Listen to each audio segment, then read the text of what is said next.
নমস্কার, আপনারা শুনছেন যাদের কথা কেউ বলে না চ্যানেলটি। আজকে আমি যে গল্পটি আপনাদের শোনাব তার নাম ব্যাক বেঞ্চার।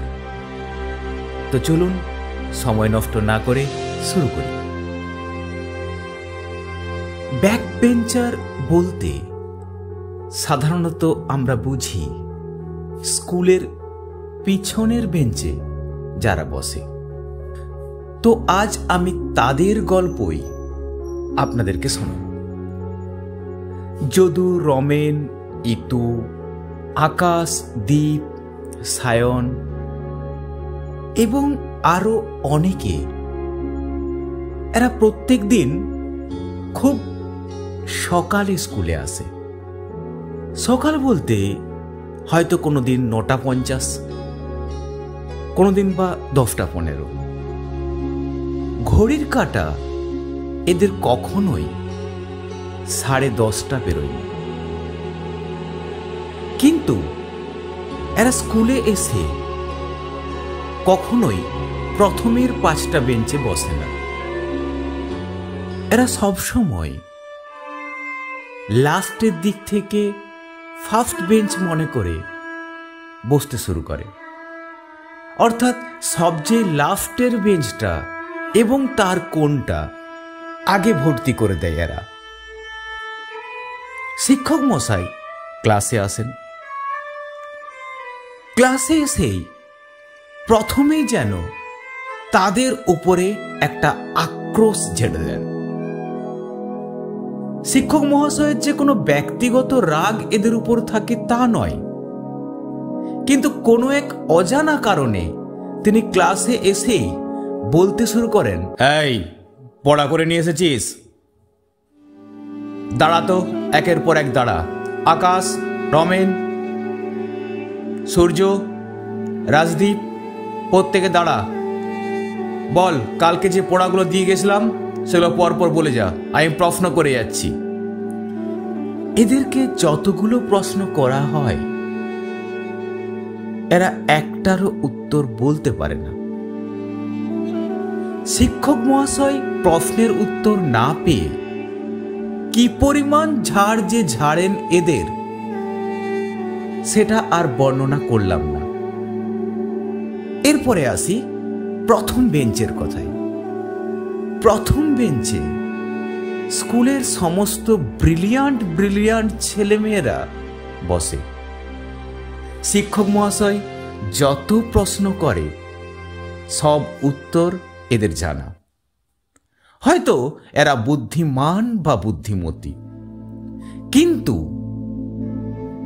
আমার মতো পিছনের বেঞ্চে বসা ছেলেরা কেন প্রশ্নের উত্তর দিতে পারে না, কেন অঙ্ক পারে না, কেন ভূগোল পারে না, কেন বাংলা পারে না, তার উত্তর শিক্ষক মহাশয়ের জানা আছে কি? শিক্ষক মশাই কেবল রাগ দেখিয়েই ক্ষান্ত হন, কিন্তু কেন ওরা পড়া পারছে না, কি করলে ওরা পড়া বুঝতে পারবে, তার উত্তর কোনোদিন শিক্ষক মশাই খুঁজেছেন কি? কেবল ক্লাস 5 থেকে শিক্ষক মহাশয় ওদেরকে গজগজ করতে করতে এটাই বলে থাকেন, কি করতে স্কুলে আসে আমি তো বুঝতে পারি না, যা মাঠে যা, ধান লাগাবি, না হলে গরু চড়াবি, এখন তো আবার টোটো বেরিয়ে গেছে, টোটো চালাবি, কি করতে স্কুলে আসিস বিরক্ত করতে? ছেলেগুলো হাজারো অপমান মাথা নামিয়ে সহ্য করে নেয়। প্রতিবাদ এরা কখনোই করে না। আর প্রথম বেঞ্চে বসা ছেলে মেয়েগুলোর কাছে যেন একটু লজ্জাই অনুভব করে, কিন্তু তাদের হৃদয় একটা কথা হয়তো বলে, স্যার আপনি কোনোদিন দেখেছেন কি আমরা কেন পড়া পারিনি, আমরা কেন ক্লাস মন দিয়ে করতে পারি না? এর পিছনে কি কারণ আছে? আজকে আমি যে পড়া পারছি না, আজকে আমি যে বুদ্ধিমান নই এর পেছনে কে দায়ী? শুধু কি আমি? আমার ছোটবেলায় আপনার মতো কোনো শিক্ষক হয়তো আমার মতো করে বুঝিয়ে দেয়নি। ব্যাক বেঞ্চের ছেলেগুলোর কথা কেউ কখনোই ভাবে না। অথচ স্কুলের সরস্বতী পুজো হোক, কোনো খাওয়ানো দাওয়ানো হোক বা স্কুলের কোনো কাজ হোক, প্রথম দিক থেকে বসা প্রথম 4টে বেঞ্চের ছেলেমেয়েরা, যাদেরকে আমরা ব্রিলিয়ান্ট বলি, তারা কখনো আগিয়ে আসে না। তারা কেবল নিজের স্বার্থটুকু চিনতেই ব্যস্ত থাকে।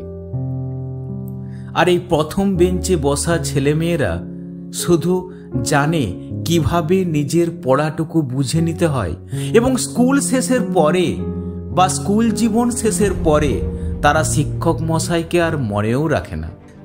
সেই শিক্ষক মশাইদেরকেও মনে রাখে না যারা গর্ব করে বলে, দেখ অভিজিৎ কোলার মতো হবি, দেখ সৌম্যব্রতর মতো হবি, দেখ এর মতো হবি, দেখ অন্বেষার মতো হবি, দেখ অরিত্রর মতো হবি।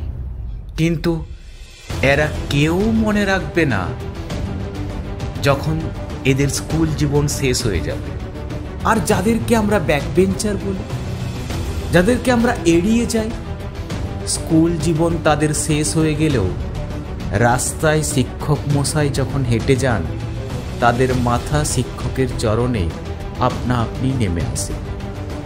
এই ব্যাকবেঞ্চারদের একটা ইতিহাস আছে খুব সুন্দর। এই ব্যাকবেঞ্চাররা ব্যাকবেঞ্চে বসলেও, অর্থাৎ পেছনের বেঞ্চে বসলেও, এরা মনের অজান্তে কোনো এক ভুলের কারণে ক্লাসের কোনো এক সুন্দরী মেয়েকে ভালোবাসে। দুর্ভাগ্যক্রমে তার রোল 1 থেকে 10-এর মধ্যে হয়।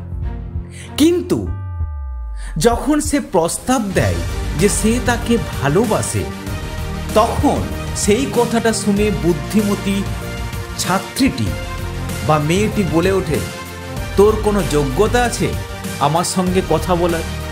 এই ব্যাকবেঞ্চাররা প্রেমে প্রত্যাখ্যাত হওয়ার পর বাথরুমে গিয়ে তার নামটা লিখে তার উপরে ছচ্ছর করে প্রস্রাব করে দেয়। এতেই যেন সবচেয়ে বেশি আনন্দ। এই ব্যাকবেঞ্চারদের আরো একটা গর্ব আছে। তারা যে সমস্ত গালিগালাজ দিতে পারে না শিক্ষকদেরকে, সেই সমস্ত গালিগালাজ তাদের নিজস্ব ইউরিনালে গিয়ে, অর্থাৎ বাথরুমে গিয়ে লিখে দিয়ে আসে, স্যার উমুক, স্যার তুসুক। আরে নাই বা বললাম গালিগালাজগুলো। কিন্তু এটুকু ভাবা যেতে পারে, স্কুলের বিপদ হোক, স্কুলের কোনো বড় কাজ হোক, সবসময় ব্যাকবেঞ্চাররাই এগিয়ে থাকে। আর তাদের চেয়ে প্রত্যাখ্যাত ভালোবাসা, যে ভালোবাসা সে পায়নি, তার নামটাকে সে হৃদয়ে রাখে ঠিকই, কিন্তু সেই নামের প্রতিও অগাধ গালিগালাজ সে একে অপরের কাছে করে থাকে। আর স্কুলে যখন আসে তখন মাথা নামিয়ে লিখবার অভিনয় করে কেবল নিজেকে বাঁচাবার চেষ্টা করে থাকে। এই ব্যাকবেঞ্চার যারা হয়, তারা জীবনে সফল হয় কি হয় না তা আমি জানি না, কিন্তু এদের হাজারো দুঃখ যন্ত্রণা কেবল স্কুলের বেঞ্চ আর স্কুলের বাথরুম বহন করে নিয়ে বেড়ায়। স্কুলের বেঞ্চে তারা পেন দিয়ে তাদের ভালোবাসার গোপন সাক্ষী রেখে যায়। আর এই বেঞ্চগুলো যুগের পর যুগ ধরে তাদের ভালোবাসার স্মৃতিকে বহন করে নিয়ে যায়। বেঞ্চগুলো কোনো প্রতিবাদও করে না, কারণ তারা জানে যে এই ব্যাকবেঞ্চাররা আর যাই হোক স্বার্থপর নয়। যাদেরকে ভালো স্টুডেন্ট, ভালো ছেলে মেয়ে বলে শিক্ষক মহাশয়রা কদর করেন, তারা স্কুল জীবন শেষের পরে সেই শিক্ষক মহাশয়কে মনে রাখবে এরকম নিশ্চয়তা নেই। এখন আপনাদের মনে হবে যে এই কথাগুলো হয়তো আমি ভুল বললাম বা এই গল্পটা এরকম নয়, কিন্তু বাস্তব এটাই। এই ব্যাকবেঞ্চারদের আপনি একটা উপকার করে দেখবেন, সে সারা জীবন আপনার পাশে থাকবে। আর হাজারো উপকার, হাজারো জ্ঞান, হাজারো নোটস, সমস্ত কিছু যতই আপনি ভালো ছেলে মেয়েদেরকে দিন, তারা একটা নির্দিষ্ট সময় পর আপনার জায়গায় যখন অন্য কাউকে প্রয়োজন হবে, তখন আপনাকে চিনবে না। আর একটা কথা,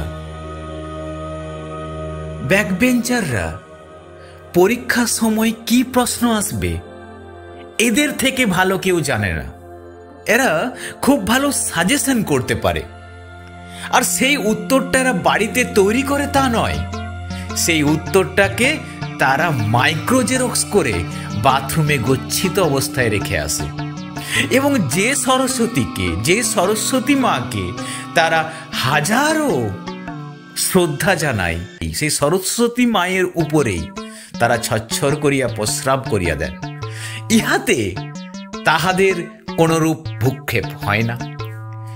এই ব্যাকবেঞ্চার যাদেরকে সমাজ অবজ্ঞা করে, এই ব্যাকবেঞ্চার যাদেরকে মানুষ সম্মান দেয় না, এই ব্যাকবেঞ্চার যাদেরকে আমরা অবহেলার চোখে খারাপ, লোফার, বেকার অপবাদ দিই, রাস্তার ধারে পাড়ার মোড়ে অ্যাক্সিডেন্ট হলে ইহারাই আগিয়ে আসে। কেবল কোনো ভালো ভদ্র ঘরের বুদ্ধিমান বুদ্ধিমতী ছেলে বা মেয়ে আগিয়ে আসে না।